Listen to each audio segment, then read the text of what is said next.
Why should your church have an international ministry?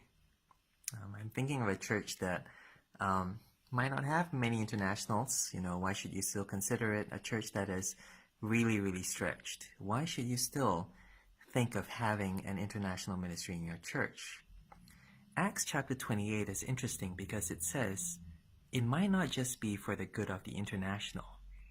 It might be for the blessing and for the good of your own people, the long-timers in your church, to understand that this is what the gospel is about. It's reaching the outsiders for Christ. Now, Paul goes all the way to Rome, to the ends of the earth. And the book does not end with him preaching to Caesar.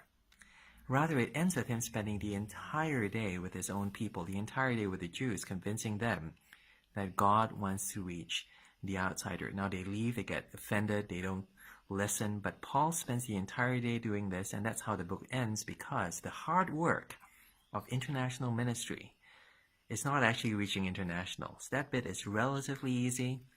The hard bit is actually convincing the old-timers, the insiders, the people who think they belong here, that God wants other people to come to know him, that God wants the outsider to come into his kingdom. It's why Paul does what he does at the end of Acts. It's why maybe we should consider doing the same thing, having that same conversation with our own people in our own church about this very important issue about reaching outsiders for Christ. This is day 2 of Acts chapter 28.